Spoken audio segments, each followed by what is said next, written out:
जब भी मैं अपने पीसी में यूट्यूब एप्लीकेशन को ओपन करने की कोशिश करता हूँ, यहाँ पर आप देख पा रहे हैं कि मैं यूट्यूब एप्लीकेशन को ओपन किया हूँ। एक बार इसको रीलोड करके आपसे दिखाता हूँ। यहाँ पर रिफ्रेश पे क्लिक करता हूँ और रिफ्रेश पे क्लिक करने के बाद मैं आपको एक बार इस पेज को रिफ्रेश करके दिखाता हूँ कि हमारे सामने क्या आ रहा है। यहाँ पर मेरा पेज जो यहाँ पर सक्सेसफुल यहाँ पर रिफ्रेश हो रहा है और यहाँ पर फ्रेंड आप देख पा रहे होंगे कि यहाँ पर जो है लोडिंग ले रहा है। लोडिंग लेने के बाद फ्रेंड यहाँ पर मैं आपको दिखाता हूँ कि देख सकते फ्रेंड यही आ रहा है मेरे फोन में, मेरे पीसी में आ रहा है। Connect to the internet, you are offline, check your connection और रीट्राई का एक ऑप्शन मिला है। यहाँ पर फ्रेंड देख सकते हैं कि सारे ऑप्शन यहाँ पर ओपन हो चुके हैं, लेकिन मेरा जो है यूट्यूब का होम पेज ही ओपन नहीं हो रहा है। यहाँ पर सर्च वाला भी ओपन हो गया है और यहाँ पर आप देख पा रहे होंगे कि सारा A to Z यहाँ पर जो है ओपन हो चुका है, लेकिन फ्रेंड मेरा जो है होम पेज ही ओपन नहीं हो रहा है जहाँ से मैं वीडियो को देख सकूँ। और आप देख पा रहे होंगे कि मेरा इंटरनेट भी यहाँ पर जो है कनेक्ट है सक्सेसफुल, यहाँ पर इंटरनेट भी कनेक्ट है मेरा, लेकिन फ्रेंड ये क्यों नहीं चला है। तो आज की वीडियो में आपसे बताने वाला हूँ। तो सबसे पहले हमको क्या करना है फ्रेंड, एक बार इस पेज को कटिंग कर देना है। उसके बाद से दोबारा से गूगल क्रोम को ओपन करना है, दोबारा से आपको यूट्यूब एप्लीकेशन को ओपन कर लेना है। ओपन करने के बाद फिर यही सब आ रहा है।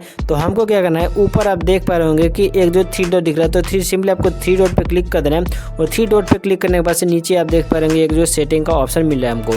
तो सिंपली आपको सेटिंग का ऑप्शन पे क्लिक कर देना है और सेटिंग का ऑप्शन पे जैसे आप क्लिक करिएगा, यहाँ पर आप देख सकते हैं गूगल क्रोम का जितना भी सेटिंग है वो हमारे सामने ओपन हो जाएगा। तो हमको क्या करना है फ्रेंड, यहाँ पर आप देख पा रहे होंगे कि नीचे एक जो है रीसेट एंड क्लीन अप का एक ऑप्शन मिला है। तो सिंपली आपको रीसेट एंड क्लीन अप पे सिंपली आपको क्लिक कर देना है और उस पर क्लिक करने के बाद से रीस्टोर डिफॉल्ट और यहाँ पर जो है क्लीन अप कंप्यूटर। तो आपको क्या करना है, फर्स्ट वाले पे क्लिक कर देना है और उस पर क्लिक करने के बाद से रीसेट सेटिंग पे क्लिक कर देना है और रीसेट सेटिंग पे क्लिक करने के बाद फिर यहाँ पर आप देख पा रहे कि मेरा जो है गूगल क्रोम जो है रीसेट हो रहा है। तो चलिए रीसेट हो जाने दीजिए, उसके बाद से मैं आपसे बताता हूँ आगे हमको क्या करना है।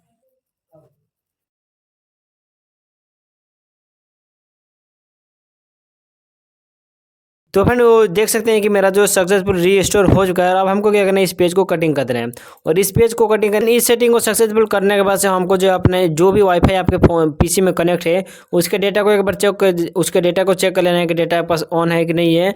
और यहाँ पर आपको जो है हॉटस्पॉट को भी चेक कर लेना है कि अगर हॉटस्पॉट में आपका जो है लिमिट लगा है कि हॉटस्पॉट आपको अच्छे से ऑन है कि नहीं है। तो आपको जो फ्रेंड इस सेटिंग को करना है, उसके बाद से आपका जो प्रॉब्लम सॉल्व हो जाएगा। चलिए मैं अपने गूगल क्रोम को ओपन करता हूँ। गूगल क्रोम को ओपन करने के बाद से अपने पीसी में यूट्यूब एप्लीकेशन को ओपन करता हूँ। जैसे कि मैं यूट्यूब यहाँ पर ओपन किया, उसके बाद से सर्च करता हूँ और सर्च करने के बाद से देखता हूँ कि ओपन हो रहा है कि नहीं हो रहा है। जो यूट्यूब है यहाँ पर देख सकते हैं कि यूट्यूब जो सक्सेसफुल काम कर रहा है और इस तरह पे आप देख सकते हैं यूट्यूब का होम पेज जो है, यूट्यूब का होम पेज भी सक्सेसफुल यहाँ पर ओपन हो चुका है। और यहाँ पर मेरा जो यूट्यूब एप्लीकेशन जो सक्सेसफुल यहाँ पर काम कर रहा है। तो फिर इस तरीके से आप अपने इस प्रॉब्लम को सॉल्व कर सकते हैं। तो आशा